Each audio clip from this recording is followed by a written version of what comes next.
Hello guys, welcome back to my channel. मैंने आपको last class में पढ़ाया था क्लास 9 का चैप्टर नंबर 1, जो कि आप लोगों ने बहुत एंजॉय किया। आज हम पढ़ेंगे क्लास 9 का चैप्टर नंबर 2, जो कि आपका नया सिलेबस है, नई बुक है, आपकी नई बुक है, तो उसमें से मैं आपको पढ़ाऊंगी। और इस चैनल पे आपके सारे चैप्टर्स को कवर करेंगे, मैथ्स का भी और साइंस का भी। तो आज के चैप्टर को हम स्टार्ट करते हैं। आप चैप्टर को बहुत ही ध्यान से पढ़ना, और जो मैंने नोट्स लिखे हैं आप उसका स्क्रीनशॉट ले सकते हो। वो आपके बहुत ज्यादा हेल्पफुल होगा, आपको बहुत काम आएगा, क्योंकि आपकी एनसीईआरटी की लाइन बाय लाइन इसके अंदर लिखी हुई है। जितने भी इंपॉर्टेंट टर्म्स हैं, इंपॉर्टेंट पॉइंट्स है, सब कुछ इसके अंदर लिखा हुआ है। और ये चैप्टर कराने के बाद इसका मैं आपको एनसीईआरटी जो क्वेश्चन आंसर्स होते हैं, जो सॉल्यूशन होते हैं, वो भी मैं आपको प्रोवाइड करूंगी। तो स्टार्ट करते हैं। ये जो आपका चैप्टर नंबर 2 है वो बायोलॉजी का चैप्टर है, और उस चैप्टर का नाम है, मैं कलर रेड ले लेती हूँ, है ना। तो चैप्टर 2 है, चैप्टर 2 का नाम क्या है? Cell, the building block of the life. ठीक है, इस चैप्टर को हम पढ़ेंगे। सेल मतलब आप लोगों ने छोटी क्लासेस में पढ़ा होगा सेल का मतलब, बट वो आपका प्राइमरी लेवल था।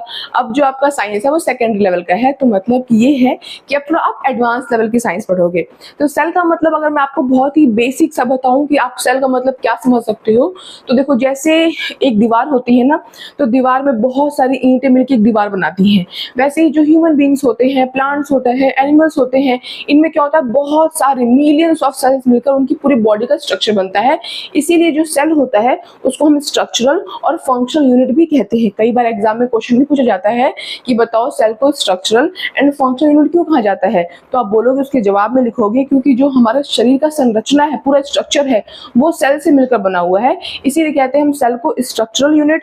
और क्योंकि जो सेल होता है वो सारे फंक्शंस को परफॉर्म करता है, जो रेस्पिरेशन होता है, न्यूट्रिशन होता है, रिप्रोडक्शन का जो फंक्शन होता है, वो सारे बेसिक फंक्शंस को परफॉर्म कर सकता है, जिससे कि एक जिंदगी चलती है। इसीलिए उसको हम फंक्शन यूनिट कहते हैं। तो ये तो एक मैं आपको एक ब्रीफ, एक छोटा सा ऐसे समझाने के लिए कह रही हूँ। तो वही आपका चैप्टर है cell, the building block of the life, building block of my life. हमारी जो लाइफ है उसका एक बिल्डिंग ब्लॉक है। ठीक है, अब देखो, ये जो आपका इंट्रोडक्शन है, ये फर्स्ट पेज पे लिखा हुआ है कि वेयर डिड लाइफ बिगिन, कि जो जिंदगी है, जो ये जीवन है, इसकी शुरुआत कैसे हुई, इसकी उत्पत्ति कैसे हुई। तो जो साइंटिस्ट हैं, साइंटिस्ट का मानना है कि जो जिंदगी की शुरुआत है ना हमारी, वो कहीं ना कहीं पानी से हुई, पानी में उत्पत्ति हुई जिंदगी की, पानी से स्टार्ट हुआ हमारे एक लाइफ का। ठीक है, लेकिन वो पानी, वो समुद्र वाला पानी, वो ओशियंस वाला पानी नहीं। वो कौन सा पानी? ऐसा पानी जो छोटे मोटे तालाब होते हैं, जहाँ का इन्वायरमेंटल कंडीशन चेंज होता रहता है, वहां पे जिंदगी क्या हुई थी, उत्पत्ति हुई थी। देखो, वही लिखा हुआ है कि scientist widely believe that life originated in water, कि लाइफ कहाँ हमारी ओरिजिनेट हुई थी? वाटर में। सम रिसर्चर्स थिंक, कुछ रिसर्चर्स ऐसे हैं जो कि सोचते हैं लाइफ में have started in small water pools, जो छोटे मोटे तालाब होते हैं, वाटर पूल्स, वहां पे जीवन की उत्पत्ति हुई थी, जहां का जो एनवायरमेंट होता है वो चेंजिंग एनवायरमेंट होता है। ठीक है, फिर कह रहा है not in the oceans, oceans में नहीं हुई थी। Hot springs are good example of such environment. अब सोचोगे हॉट स्प्रिंग्स क्या है, ये आपकी एनसीईआरटी की लाइन है, hot springs are good example. Hot spring का मतलब होता है ऐसी जगह जो कि बहुत गर्म है, धरती की वो जगह जहाँ से गर्म पानी निकल रहा है। लद्दाख में तो ऐसी भी जगह है जहाँ पे क्या होता है, जो पानी का तापमान होता है वो बॉइलिंग पॉइंट तक होता है, मतलब बहुत ज्यादा गर्म पानी होता है। तो साइंटिस्ट का ये मानना है कि कहीं ना कहीं ऐसी जगहों से क्या होती, लाइफ स्टार्ट हुई थी, लाइफ की उत्पत्ति हुई थी। देखो, लिखा हुआ in India the hot spring of Puga valley in Ladakh maintain very high temperature nearly at the boiling point of water. पानी का जो बॉइलिंग पॉइंट है वहां तक तापमान पहुंच जाता है। इवन इन कोल्ड क्लाइमेट की, जब वहां पे ठंडक होती है, जब वहां पे बहुत ठंडा मौसम होता है, उस टाइम पे भी जो पानी का तापमान होता है वो इतना गर्म होता है कि पानी के बॉइलिंग पॉइंट तक पहुंच जाता है। ठीक है, और साइंटिस्ट का यही मानना है कि ऐसे ही कंडीशंस रही होगी आज से 3.5 बिलियन ईयर्स अगो। मतलब धरती को उन्होंने कुछ ऐसा माना है कि धरती आज से 3.5 बिलियन ईयर्स अगो धरती कुछ ऐसी होगी कि बहुत गर्म माहौल होगा, बहुत गर्म पानी होगा, और वहीं पे कहीं लाइफ क्या हुई होगी, उत्पत्ति हुई होगी। क्योंकि हम सेल के बारे में पढ़ रहे हैं ना, सेल के बारे में पढ़ने का मतलब हम पढ़ रहे हैं कि कैसे स्ट्रक्चर बना, कैसे लाइफ बनी। तो इसलिए जो साइंटिस्ट है थोड़ी हिस्ट्री में पहुंच गए। जो आपकी बुक का जो फर्स्ट पेज है वो आपको हिस्ट्री में लेके गया कि किस तरीके से लाइफ की उत्पत्ति हुई थी, लाइफ कहाँ से शुरू हुई थी, लाइफ की बिगनिंग कहाँ से हुई थी। ठीक है, फिर उसके बाद से आपका एक फर्स्ट पेज पे एक टर्म है थर्मोफाइल्स, जो कि मोस्ट प्रोबेबली आप फर्स्ट टाइम ही पढ़ रहे हो। तो थर्मोफाइल्स क्या है? अच्छा हाँ, जो मैं हॉट स्प्रिंग की बात करी थी ना, देखो कुछ उसका इस तरह का क्या होता है, इमेज होती है, यहाँ पे बहुत गर्म तापमान होता है। तो थर्मोफाइल्स क्या होता है? The organisms lives in these hot springs are mostly heat loving bacteria, कि ऐसे लिविंग ऑर्गेनिजम्स जो कि यहाँ पे रहते हैं वो कैसे होते हैं, मोस्टली हीट लिविंग बैक्टीरिया, मतलब उनको बहुत ही प्यार, उनको बहुत ही मोहब्बत होती है इस गर्मी से, वो इसी तापमान में क्या करते हैं, रहते हैं। और मोस्टली ये क्या होते हैं, मोस्टली आपके यूनिसेलुलर, यानी कि ये इनका जो स्ट्रक्चर है वो एक ही सेल से मिलकर बना होता है। जैसे हमारे शरीर में तो मिलियंस ऑफ सेल होते हैं, लेकिन इनमें क्या होता है, ये सिर्फ एक ही सेल के बने हुए होते हैं, इसीलिए क्या कहते हैं हम, यूनिसेलुलर। और ऐसे जीव जिनको बहुत गर्मी पसंद है, वो हीट प्रेमी है, ऐसे बैक्टीरिया जो कि यहाँ रहते हैं वो यूनिसेलुलर हैं, उन्हें हम क्या कहते हैं, थर्मोफाइल्स कहते हैं। तो उम्मीद करती हूँ मैं आपको दो टर्म समझ में आया होगा, एक तो हिस्ट्री की बात, ठीक है, एक हॉट स्प्रिंग की बात, और एक ये थर्मोफाइल्स की बात। अब हम आते हैं अपने मेन मुद्दे पे, जो कि है इंट्रोडक्शन टू द सेल, कि सेल बेसिकली क्या है। तो मैंने आपको स्टार्टिंग बताया था कि अगर आप समझो तो जो सेल है उसका मतलब है कि सेल एक स्ट्रक्चरल एंड फंक्शनल यूनिट है।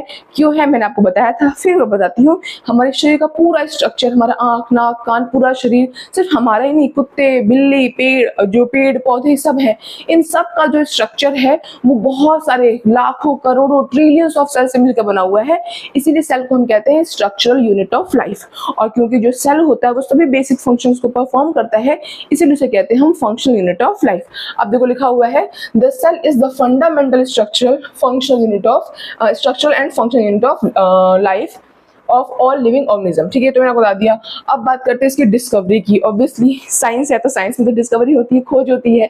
तो डिस्कवरी सबसे पहले किसने सेल की खोज की थी, किसको पता चला था कि जो हमारी बॉडी, अब देखो ये मेरा हाथ दिख रहा है आपको, ठीक है, तो हमको यहाँ पे कोई सेल नहीं दिख रहा ना, क्योंकि सेल बहुत माइक्रोस्कोपिक होते हैं, इतने छोटे होते हैं कि हमको हमारी नंगी आंखों दिखाई नहीं दे सकते। तो इसका मतलब किसी ने इसको ढूंढा होगा। तो कैसे ढूंढा, किसने ढूंढा, कैसे उनको वो चीज दिखाई पड़ी, ये सब हम पढ़ेंगे। तो सबसे पहले इनको डिस्कवरी किसने की थी, रॉबर्ट हुक ने करी थी 1665 में। ऑब्जर्व्ड थिन स्लाइस ऑफ कॉक, जो लकड़ी की छाल की बार्क ऑफ ट्री है ना, तो उसका थिन स्लाइस लिया और उस पे ऑब्जर्व किया। उन्होंने खुद का डिजाइन किया माइक्रोस्कोप यूज किया था, मतलब self design microscope. Robert Hooke ने लकड़ी की छाल ली थी, बार्क ऑफ द ट्री लिया था, पतली स्लाइस ली थी, खुद का माइक्रोस्कोप डिजाइन किया था और उसकी हेल्प से उन्होंने देखा था कि एक मधुमक्खी के छत्ते जैसा उनको स्ट्रक्चर दिखाई दे रहा है। ठीक है, कैसा स्ट्रक्चर दिखाई दे रहा है, मधुमक्खी के छत्ते जैसा उनको एक स्ट्रक्चर दिखाई दे रहा है। तो उन्होंने क्या कहा कि अब देखो ये स्ट्रक्चर दिख रहा है, उनको रूम जैसा लग रहा है, तो लैटिन भाषा में रूम को हम कहते हैं सेल। तो इसीलिए उन्होंने क्या कहा कि ये जो जब हम इस स्लाइस को, लकड़ी की छाल को देख रहे हैं, तो छोटे छोटे कमरे जैसी मुझे एक स्ट्रक्चर, एक आकृति दिखाई दे रही है।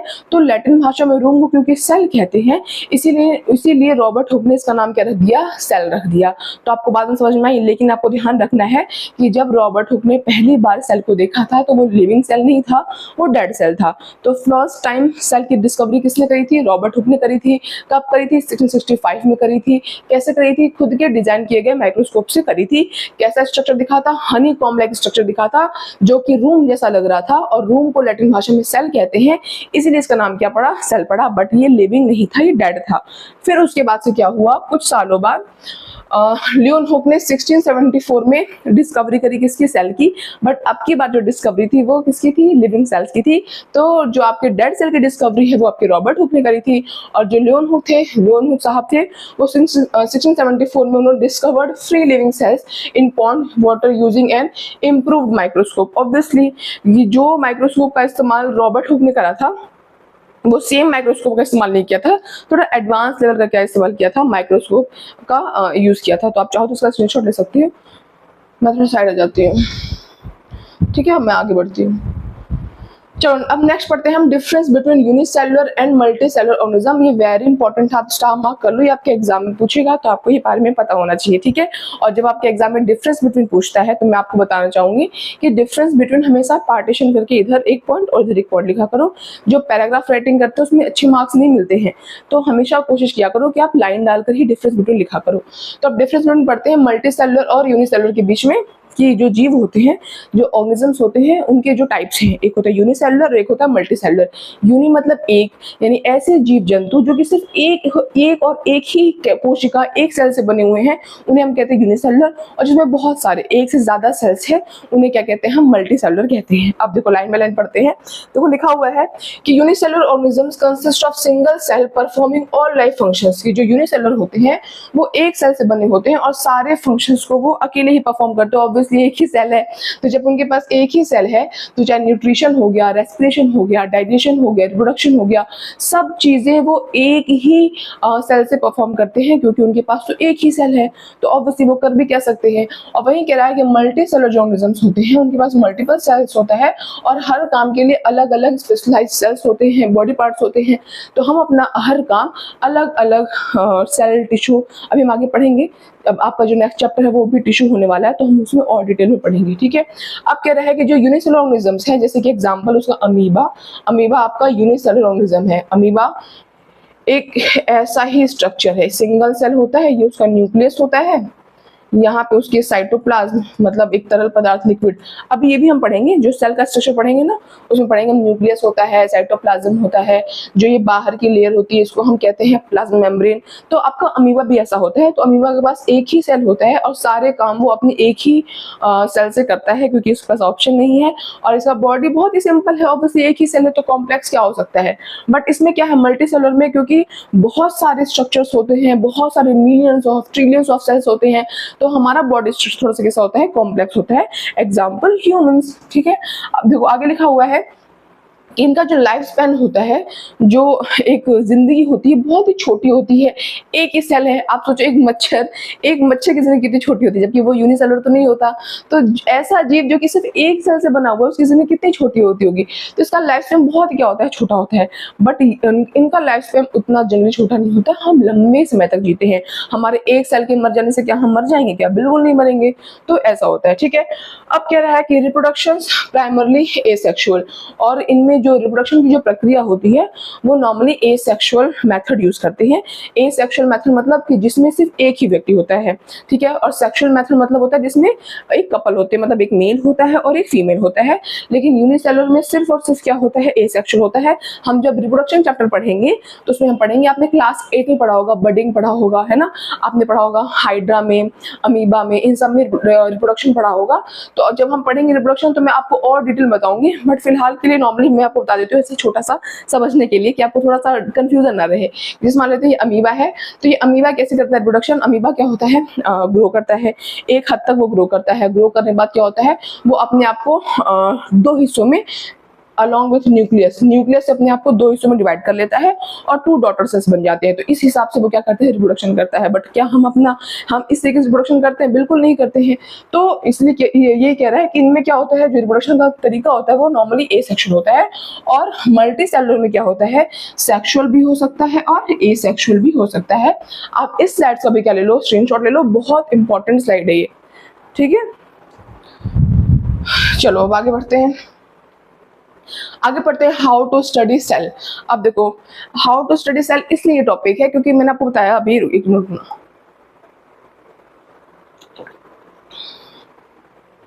मैंने आपको भी बताया कि जो सेल है वो बहुत छोटा है, इतना छोटा है कि हमें आपको अपनी नंगी आंखों से दिखाई देता है। तो जब इतना छोटा सेल है तो इसके बारे में लोगों ने कैसे पढ़ा, कैसे देखा, मतलब सेल को हम स्टडी कैसे करें, कैसे कर सकते हैं स्टडी, उन्होंने कैसे किया स्टडी, तो वो हम पढ़ते हैं। तो क्या रहा है कि सेल्स आर टू स्मॉल। अच्छा हाँ, एक बात और, ये जो मैंने हाईलाइट किया लिमिट ऑफ रिजोल्यूशन, ये आपके एनसीईआरटी के सेकंड पेज पे बहुत इंपॉर्टेंट है, तो ध्यान से पढ़ना, क्योंकि ये फर्स्ट टाइम है। जो लास्ट क्लास में एनसीईआरटी थी, मतलब लास्ट 9th में का जो सिलेबस था उसमें ये नहीं था, तो ये नया ऐड है, तो आप ध्यान से पढ़ना। तो कह रहा है कि cells are too small to be seen with the naked eye, कि सेल इतने छोटे होते हैं कि हमारी नंगी आंखों से देखना उनको लगभग नामुमकिन होता है, लगभग क्या नामुमकिन ही होता है, ठीक है। अब कह रहा है the limit of resolution. Limit of resolution मतलब क्या होता है कि आंखों की हमारी एक हद होती है। जैसे मैं आपको एग्जाम्पल बताती हूँ कि आप रोड पे खड़े हो, बहुत दूर से ना एक गाड़ी आ रही है, 4 व्हीलर आ रही है, ठीक है। तो उसकी 2 हेडलाइट होती हैं, बट वो बहुत दूर है, तो उस टाइम पे हमें पता ही नहीं चलता कि ये 4 व्हीलर है या फिर 2 व्हीलर है। फिर वो हमारे पास आती है, तब हमें लगता है अच्छा ये तो हमारी क्या है, ये तो 4 व्हीलर है। वरना कभी कभी क्या लगता है कि जो 2 हेडलाइट है, जब दूर से हम गाड़ी देखते हैं तो हमको वो धुंधली दिखती है और हमको वो 2 हेडलाइट अलग अलग नहीं, वो हमको एक ही हेडलाइट दिखती है। और जब हमारे नजदीक आती है तो हमें पता चलता है कि अच्छा ये गाड़ी जो थी वो एक्चुअल में 4 व्हीलर नहीं थी, वो एक्चुअल में 2 व्हीलर है। मतलब ऐसा हो सकता है ना कि हमें दूर से लगे कि 4 व्हीलर है, बट नजदीक आने पता चलता है कि नहीं वो 4 व्हीलर नहीं थी, एक्चुअल में क्या थी, 2 व्हीलर थी। तो ऐसा हो जाता है। तो क्या होता है, आंखों की एक हद होती है। आंखों की एक हद है, जैसे मान लो कि 2 पॉइंट है, ठीक है, 2 पॉइंट है, 1 पॉइंट और 2 पॉइंट। और अगर इन दोनों पॉइंट की जो बीच की दूरी है वो 0.1 mm है तब तो ठीक है, बट दोनों पॉइंट के बीच दूरी अगर 0.1 mm से कम है तो हमको ये 2 पॉइंट नहीं, हमको ये 2.1 पॉइंट लगने लगते हैं। मतलब हमारी आंखों की इतनी हद है, जो लिखा हुआ है कि limit of resolution of the human I is 0.1 mm, जिसका मतलब है कि हमारी जो आंखों की हद है वो है 0.1 mm। अगर 2 पॉइंट के बीच की दूरी 0.1 mm से कम होती है तो हमको ये 2 पॉइंट नहीं दिखते, हमको ये 2.1 पॉइंट दिखने लगते हैं, क्योंकि हमारी आंखों की इतनी ही क्या होती है, हद होती है, और इसी को क्या कहते हैं, हम लिमिट ऑफ रेजोल्यूशन कहते हैं। तो आप खुद सोचो, हमारी आंखों की इतनी क्षमता ही नहीं है कि हम इतनी, मतलब अगर किसी 2 पॉइंट के बीच की दूरी 0.1 mm से कम है तो हम उसको दो डिफरेंशिएट, हम सेपरेट ही नहीं कर पा रहे हैं। ठीक है, हमारी आंखों की इतनी कम क्षमता है। तो सोचो हम सेल को कैसे देख सकते हैं, इसीलिए सेल को देखने के लिए क्या बनाया गया था, माइक्रोस्कोप। मतलब सेल को देखने के नहीं, मतलब सेल को किसकी हेल्प से देखा गया था, माइक्रोस्कोप की हेल्प से देखा गया था, क्योंकि हमारी आंखों से उनको देखना इम्पॉसिबल होता है। लिमिट ऑफ रिजोल्यूशन यही है कि ह्यूमन आई की जो एक हद है वो है 0.1 mm। अगर 2 पॉइंट के बीच की दूरी 0.1 mm से कम होगी तो हमारी आंखें उसको दो नहीं कंसिडर करेंगी, हमारी आंखें उसको सेपरेट नहीं कर पाएंगी और हमारी आंखें उसको एक समझेंगी। तो ये होता है आपका लिमिट ऑफ रिजोल्यूशन। अब हम आगे पढ़ते हैं, आगे हम पढ़ेंगे टाइप्स ऑफ माइक्रोस्कोप, यानी माइक्रोस्कोप के प्रकार। ठीक है, तो सबसे जो पहला प्रकार है वो आपका है लाइट माइक्रोस्कोप, जो कि आप देखो ये डायग्राम है, ये आपके स्कूल वगैरह में भी, आपको स्कूल के लैब वगैरह में भी आपको दिखता होगा। ठीक है, ये है लाइट माइक्रोस्कोप। ये लाइट माइक्रोस्कोप क्या है, कह रहा है कि ये यूज विजिबल लाइट, ये लाइट को यूज करके हमको चीजों को दिखाने में हेल्प करता है। ये स्कूल्स लैब वगैरह में यूज होता है।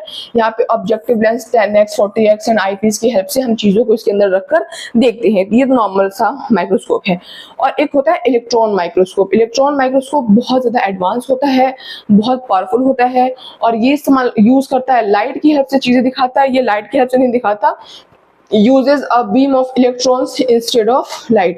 ये बीम ऑफ इलेक्ट्रॉन का यूज करता है लाइट की जगह पे, और हमको सेल का स्ट्रक्चर, यहाँ तक कि जो छोटे छोटे ऑर्गेनल्स होते हैं ना सेल के अंदर, आप सोचो कि ऑर्गेनल्स क्या होते हैं, ये हम आगे चैप्टर में पढ़ेंगे। इस मान लो ये हमारा सेल है, ठीक है, ये बीच में न्यूक्लियस है, यहाँ पे इतना लिक्विड होता है, तरल पदार्थ, लिक्विड इसे कहते हैं। तो यहाँ पे ना छोटे छोटे यहाँ पे छोटे छोटे ऑर्गेनल्स होते हैं, माइटोकॉन्ड्रिया होता है, लाइबोसोम्स होता है, ठीक है, लाइसोसोम्स होता है, कई सारी चीजें होती है इसके अंदर। ठीक है, उन्हें कहते हैं हम सेल ऑर्गेनल्स। तो जो ये लाइट इलेक्ट्रॉन माइक्रोस्कोप है, ये सेल को तो देखेगा ही देखेगा, न्यूक्लियस को तो देखेगा, लेकिन सोचो सेल इतना छोटा, तो इसके अंदर के ऑर्गेनल्स कितने छोटे होते होंगे, उनको भी क्या कर लेता है, आसानी से देख लेता है, इतना ज्यादा हाई पावरफुल होता है ये। तो ये है आपका इलेक्ट्रॉन माइक्रोस्कोप, जिसकी इमेज आपको यहाँ पर दिख रही होगी। ठीक है, अब हम आगे बढ़ते हैं। आगे हम पढ़ेंगे structure of a cell, which is very important, जिसमें सेल मेम्ब्रेन बहुत ज्यादा इंपॉर्टेंट है। आपके एग्जाम में इसमें से क्वेश्चन आता है, इसलिए आप उसको स्टार मार्क कर लो। अब पढ़ते हैं हम सेल का स्ट्रक्चर, जिसमें सबसे पहले पढ़ेंगे हम सेल मेम्ब्रेन। अब देखो मेरी बात सुनो, जैसे ये हमारा सेल है, ठीक है, ये हमारे सेल का एक स्ट्रक्चर है। बीच में होता है न्यूक्लियस, जिसको हिंदी में केंद्रक कहते हैं, ठीक है, और यहाँ पे होता है बहुत सारा लिक्विड, तरल पदार्थ, जिसको हम साइटोप्लाज्म कहते हैं। मैं यहाँ लिख देती हूँ, सेंटर वाले कहते हैं न्यूक्लियस, एक सेकेंड साफ लिखती हूँ, और इसे कहते हैं साइटोप्लाज्म, और इसे कहते हैं प्लाज्मा मेम्ब्रेन।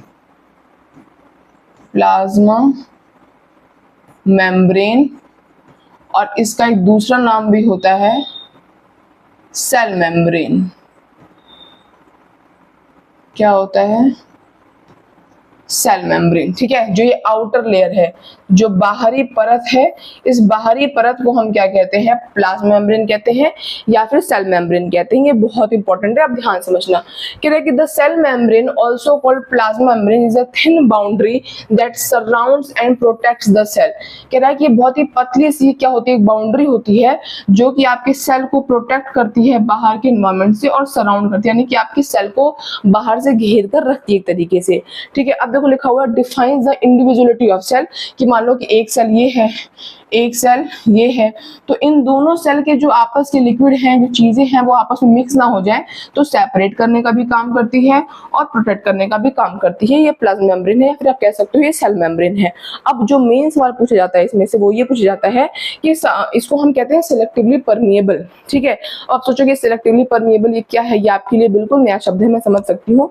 इसका मतलब होता है सिलेक्टिवली परमिएबल का कि जो आपका ये प्लाज्मा मेम्ब्रेन होता है सिर्फ सिलेक्टेड चीजों को ही अंदर या बाहर जाने की अनुमति देता है, परमिशन देता है। जैसे आपके घर का आप मान लो आप घर में रहते हो, आपके घर में गेट होता है, तो गेट होता है, तो आप वहां से क्या कर सकते हो, सिर्फ जिनको आप जानते हो, पहचानते हो, उनको ही तो आप अंदर आने की परमिशन दोगे।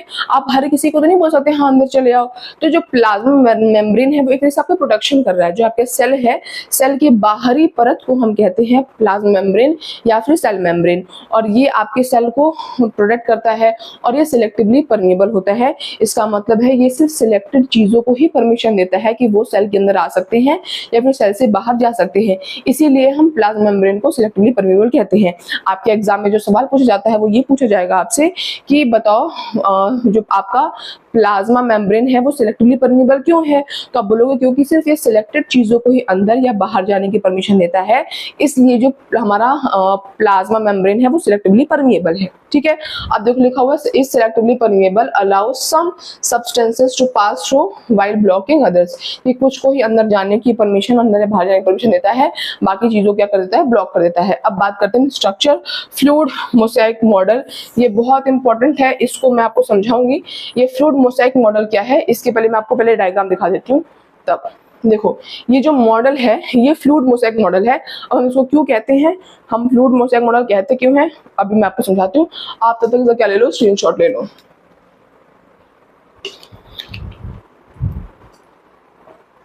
और ये भी बहुत इंपॉर्टेंट है, आपके एग्जाम में आ सकता है, तो आप बहुत ही ध्यान से पढ़ना, आपको बहुत मतलब एकदम आराम समझ में आएगा, बिल्कुल टेंशन नहीं लेना।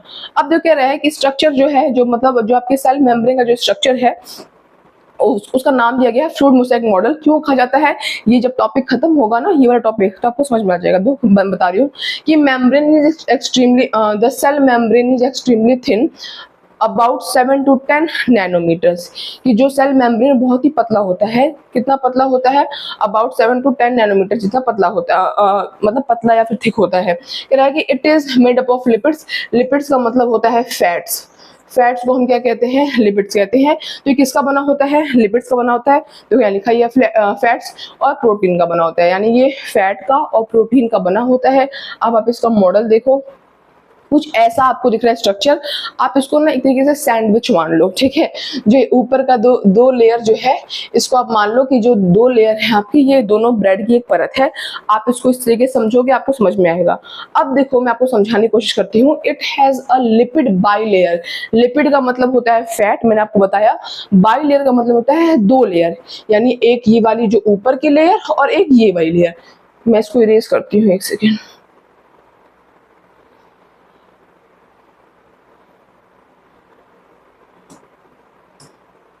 देखो आपको एक ये लेयर दिख रही होगी और एक ये लेयर दिख रही होगी, यही दो लेयर आपकी क्या है, लिपिड बाइलेयर, दो लेयर है।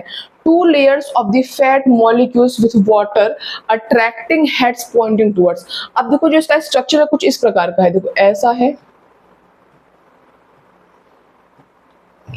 और नीचे टेल है और यहाँ भी ऐसा है, मतलब यहाँ से भी टेल गई होगी ऐसे ऊपर, जगह की कमी से मैं ऐसे बना रही हूँ। ठीक, कुछ इस प्रकार क्या है इसका स्ट्रक्चर है। दो जो ऊपर की जो लेयर है ये आपकी लिपिड बाइलेयर है, और कह रहा है कि जो इसका हेड है वो वाटर मॉलिक्यूल्स की तरफ अट्रैक्टेड है, और जो टेल है वो पीछे की तरफ है। तो लिखा हुआ है कि हेड पॉइंटिंग आउटवर्ड, कि जो हेड है वो आउटवर्ड की तरफ पॉइंट कर रहा है, and water repelling tails pointing inward. और जो ये टेल्स हैं ये वाटर की तरफ अट्रैक्ट नहीं होती है और ये इनवर्ड की तरफ है। ठीक है, तो ये आपका हेड है, हेड किधर है, वाटर की तरफ अट्रैक्ट करता है इसलिए बाहर साइड पर है, और जो टेल है ये वाटर से अट्रैक्ट नहीं करता, इसीलिए नीचे साइड से है। फिर से मैं समझाने की कोशिश करती हूँ कि देखो दो लेयर है आपको, एक लेयर ऊपर दिख रही है, एक लेयर नीचे दिख रही है। ये लिपिड यानी कि एक फैट की लेयर है, दो लेयर। जो ऊपर का हिस्सा है उसको हम हेड कहते हैं, हेड का तरफ बाहर साइड है क्योंकि वाटर से अट्रैक्ट होता है, और जो नीचे की जो पूंछ जैसे स्ट्रक्चर बने हुए हैं ये नीचे की तरफ है क्योंकि ये वाटर से अट्रैक्ट नहीं करती है। अभी तक की लाइन में सिर्फ इतना ही लिखा हुआ है कि it has lipid bilayer, lipid की दो लेयर है, two layers of fat, fat की दो लेयर है, with water attracting heads pointing outwards, कि जो वाटर तरफ अट्रैक्ट करता है हेड वो आउटवर्ड तरफ पॉइंट है, एंड वाटर रिपेलिंग, जो वाटर से अट्रैक्ट नहीं करता रिपेल करता है वो टेल्स कहाँ है, pointing inwards. Proteins are embedded in this, जो प्रोटीन है, प्रोटीन इसके अंदर देखो आपको दिख रहा होगा वेरियस टाइप्स ऑफ प्रोटीन, जो आपका ये है ये आपके क्या है, प्रोटीन्स है। बहुत सारे प्रकार के प्रोटीन्स इनके अंदर क्या है, एम्बेडेड है, यानी कि धसे हुए हैं। एम्बेडेड का मतलब होता है जैसे मैं आपको बताऊं जैसे तरबूज में बीज धसे हुए होते हैं, उसी प्रकार से कह रहा है कि various types of proteins are embedded in them, कि कई प्रकार के प्रोटीन्स हैं जो इनमें धसे हुए हैं। ठीक है, फिर कह रहा है कि proteins are embedded in this bilayer and act like a gate keeper, और गेट कीपर का काम कर रहे हैं। आपके एग्जाम में पूछे कि बताओ गेट कीपर काम कौन करता है, तो बोलोगे प्रोटीन जो इसमें इन लेयर्स में एम्बेडेड हैं वो आपके गेट कीपर का काम कर रहे हैं। गेट कीपर का काम क्यों कर रहे हैं, क्योंकि मैंने आपको इसके पहले वाले उसमें बताया था स्लाइड में ये जो प्लाज्मा मेम्ब्रेन है ये सिलेक्टिवली परमेएबल होता है, सिर्फ सिलेक्टेड चीजों को अंदर या बाहर जाने की परमिशन देता है। तो वही कह रहा है कि यहाँ पे क्या है, जो आपका प्रोटीन है वो गेट कीपर की तरफ काम कर रहा है कि सिर्फ सिलेक्टेड चीजों को ही अंदर जाने या फिर अंदर से बाहर आने की परमिशन देगा, सबको नहीं करेगा। एक तरह से चौकीदारी कर रहा है, वॉचमैन है। ठीक है, controlling what enters and exit, ये क्या अंदर आएगा क्या बाहर जाएगा, इसको वो क्या कर रहा है, कंट्रोल कर रहा है।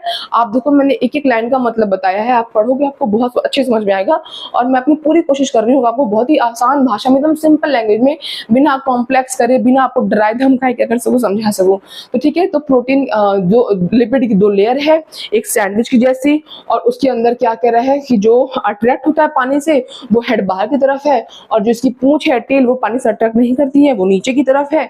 और बहुत सारे प्रोटीन्स हैं जिनके अंदर धसे हुए हैं जो कि गेट कीपर का काम कर रहे हैं, क्योंकि ये सिर्फ सिलेक्टेड चीजों को अंदर आने और बाहर जाने की परमिशन देते हैं।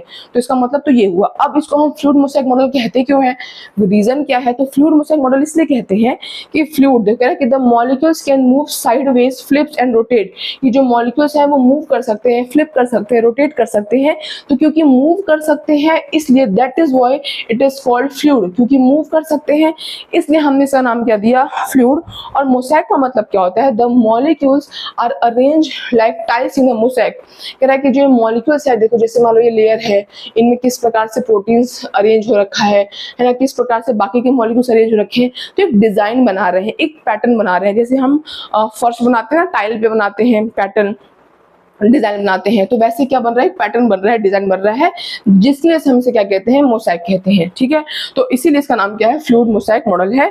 मैं उम्मीद कर रही हूँ आपको बहुत अच्छी समझ में आ रहा होगा, क्योंकि मैं बहुत ही ईजी लैंग्वेज में आपको बहुत आसान से समझाने की कोशिश कर रही हूँ। तो आप इसके बाद स्क्रीनशॉट ले लो, फिर हम नेक्स्ट ईयर पढ़ते हैं।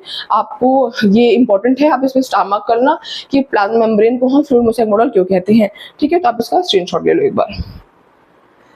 ठीक है, ले लिया, अब हम आगे पढ़ते हैं।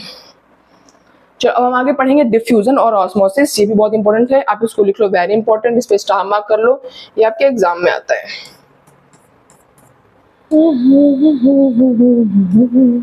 ठीक है, अब जो डिफ्यूजन क्या होता है, डिफ्यूजन का मतलब मैं आपको बताऊं, देखो अब मैंने आपको बताया कि जो प्लाज्मा मेम्ब्रेन है वो सिर्फ सिलेक्टेड चीजों को अंदर या बाहर आने की परमिशन देता है।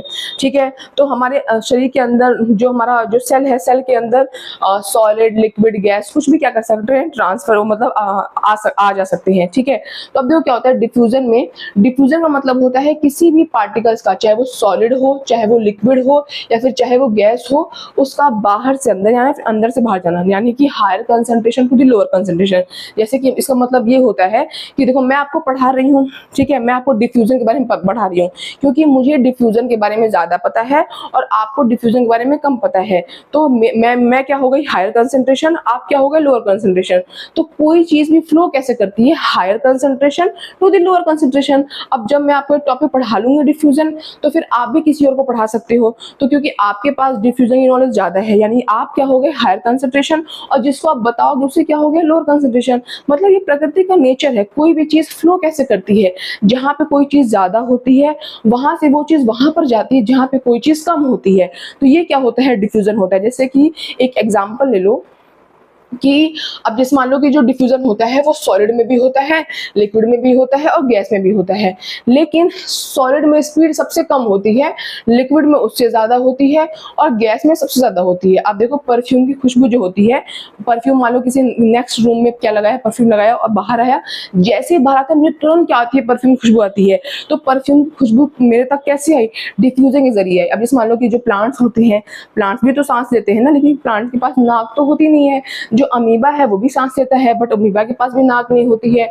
जो अर्थवर्म होता है, अर्थवर्म जो होता है, जो केचुआ होता है, वो अपने स्किन के माध्यम से क्या लेता है, सांस लेता है। तो ये जो लोग सांस ले रहे हैं इनके पास रेस्पिरेटरी सिस्टम हमारी तरह नहीं है, लेकिन ये लोग सांस ले रहे हैं, प्लांट सांस ले रहा है ना। तो ये सांस कैसे लेते हैं, डिफ्यूजन की प्रक्रिया से सांस लेते हैं, डिफ्यूजन के प्रोसेस से। ये बाहर ऑक्सीजन ज्यादा है, हायर कंसंट्रेशन, अमीबा के अंदर ऑक्सीजन कम है, लोअर कंसंट्रेशन। तो हायर कंसंट्रेशन से ऑक्सीजन अमीबा के अंदर लोअर कंसंट्रेशन में आ जाता है।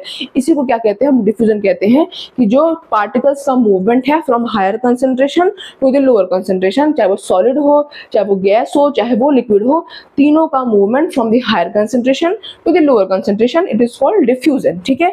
अब बहुत सारे लोग कहते हैं कि सॉलिड में डिफ्यूजन होता ही नहीं है, बट होता है। अब देखो आप लोग तो व्हाइट बोर्ड के जमाने के, स्मार्ट बोर्ड के जमाने के हो, बट कभी ना कभी देखा होगा इस ब्लैक बोर्ड होता है ना, तो जब ब्लैक बोर्ड होता है तो गर्मियों की छुट्टियों से पहले डेट वेट कुछ भी डाल दो उसके ऊपर, और 2 महीने बाद आकर जब उसको इरेज करोगे ना तो वो इरेज नहीं होता है। क्यों नहीं होता है, जो चौक होता है ना, चौक सॉलिड है, बोर्ड भी क्या है, सॉलिड है। तो जो चौक है उसकी जो पार्टिकल्स है वो बहुत ही अच्छे से डिफ्यूज हो जाते हैं। फिर हमको गीला कपड़ा करके रगड़ रगड़ क्या करना पड़ता था, उसको इरेज करना पड़ता था, मिटाना पड़ता था, जब हम अपने स्कूल में पढ़ते थे तब। तो वही कह रहा है कि डिफ्यूजन क्या होता है, डिफ्यूजन मतलब होता है स्पॉन्टेनियस मूवमेंट ऑफ पार्टिकल्स, चाहे वो सॉलिड हो, लिक्विड हो, गैस हो, from higher concentration to the lower concentration, it is called diffusion. मैं उम्मीद करती हूँ आपको डिफ्यूजन समझ में आया होगा। बट अगर मान लो कहीं आपको डाउट रहता है, कुछ भी रहता है, तो आप मुझे कमेंट कर सकते हो, वहां पर मैं आपका रिप्लाई देने की भरपूर कोशिश करूंगी और जरूर से जरूर रिप्लाई करूंगी। ठीक है।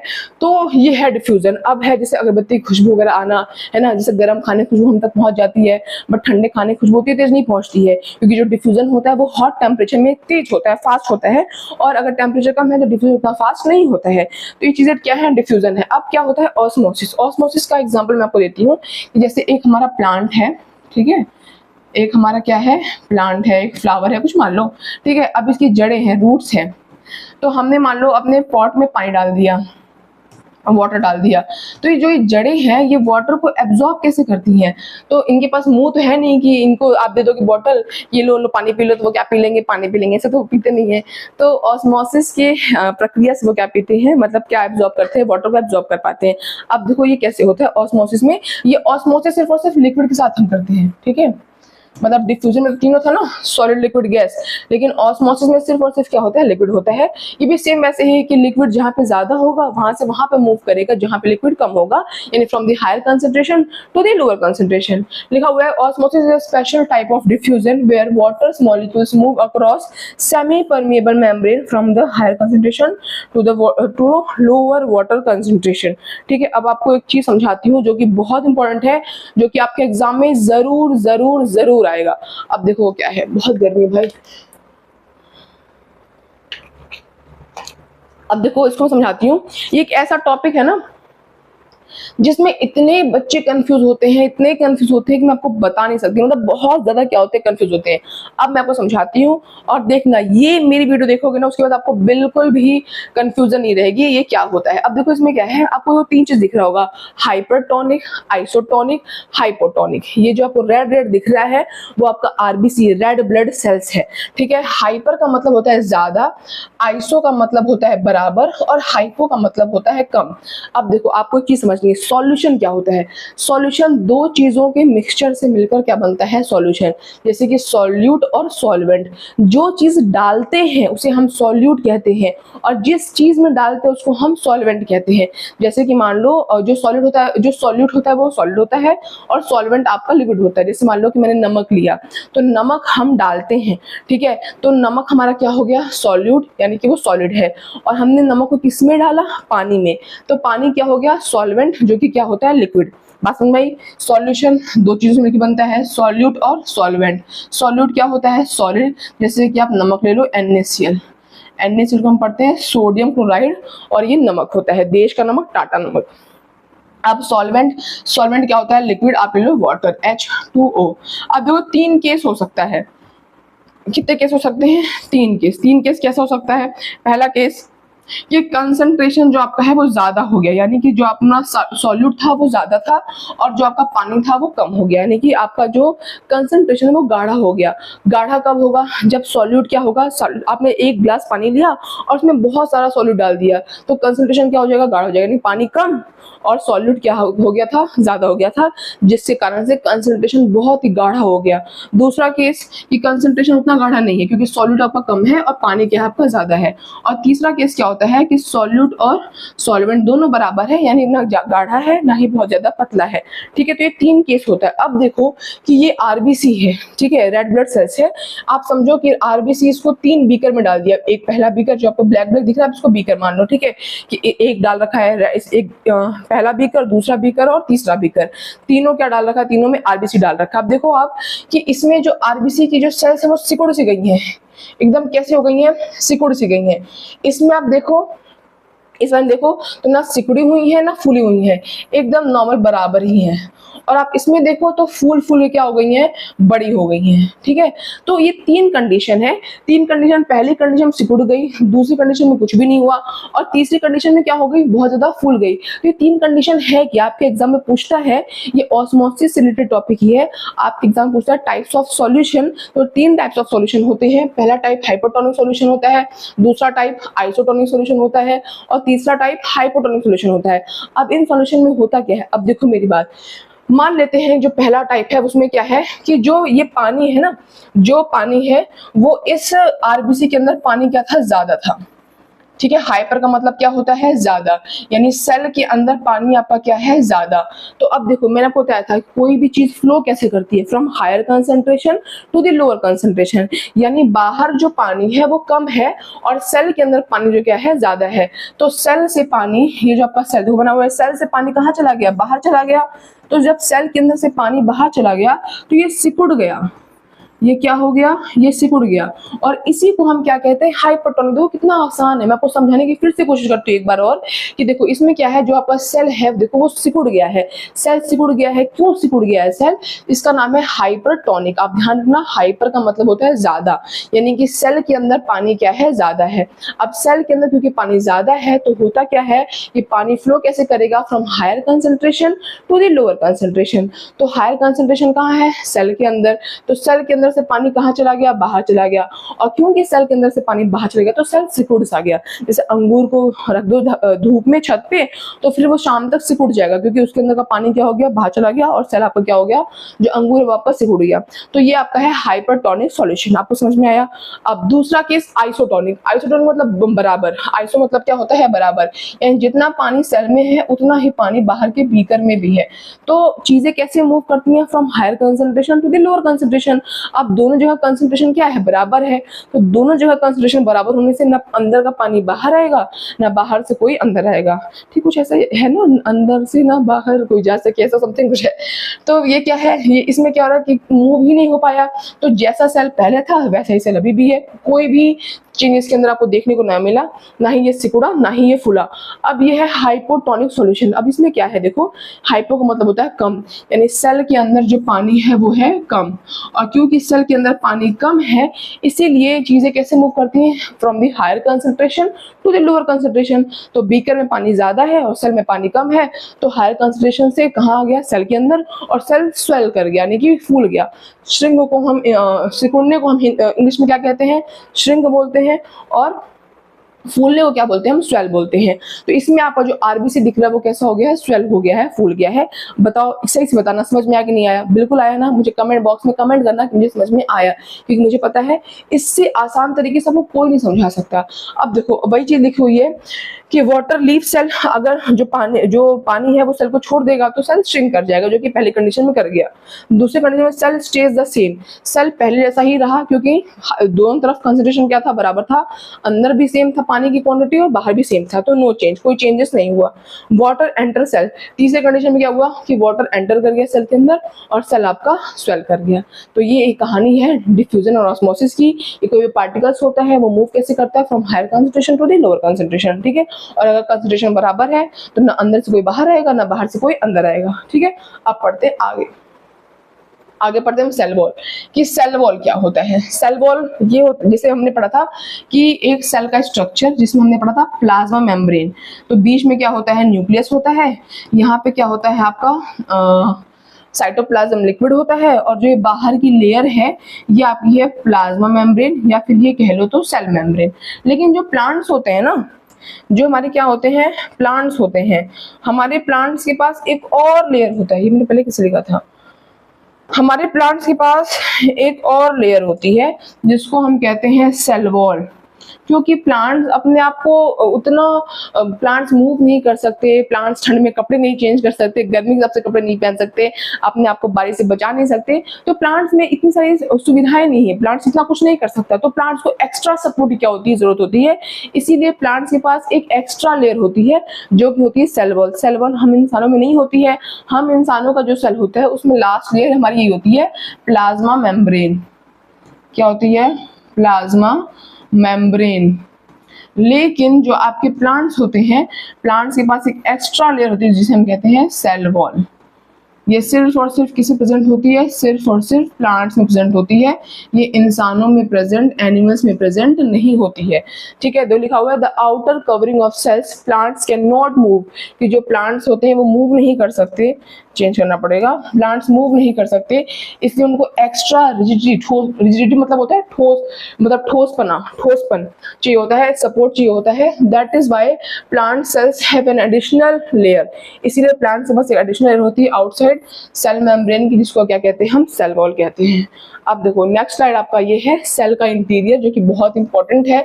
जिसमें सबसे पहले आपका था सेल मेम्ब्रेन, जो कि मैंने आपको समझाया कि बाहर की बाउंड्री होती है जो कि सिलेक्टिवली परमेबल होती है, क्योंकि सिर्फ सेलेक्टेड चीजों के अंदर या बाहर जाने की परमिशन देती है। फिर आता है साइटोप्लाज्म, जो बीच का लिक्विड होता है, semi fluid jelly like substance that fills the cell, ये आपका न्यूक्लियस है, ये आपका साइटोप्लाज्म लिक्विड है, और बाहर की लेयर आपकी क्या है, प्लाज्मा मेम्ब्रेन है, और सेंटर का पार्ट क्या है आपका, न्यूक्लियस है, जो कि the control centre of the cell है।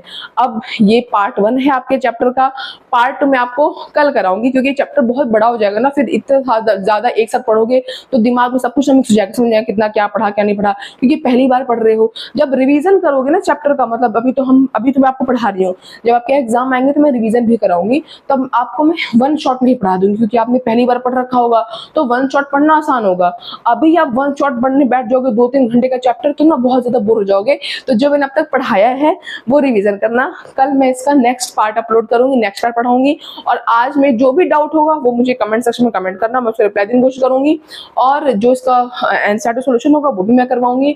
और उसके पहले ये वीडियोस अपने क्लासमेट्स को शेयर कर देना, क्योंकि बहुत सारे बच्चों के पास तो बुक भी नहीं आई, बेचारे कैसे पढ़े, अभी मार्केट में बुक नहीं मिल रही है, ऑनलाइन में बुक नहीं मिल रही है, तो प्रॉब्लम हो रही है। तो आपका जो मैंने पढ़ाया है वो एनसीईआरटी से मैंने लाइन्स उठाई है, एनसीईआरटी की हेल्प से मैंने नोट्स बनाया है, तो सारी चीजें आपकी कवर होंगी, आपको घबराने की, टेंशन लेने की कोई भी जरूरत नहीं है।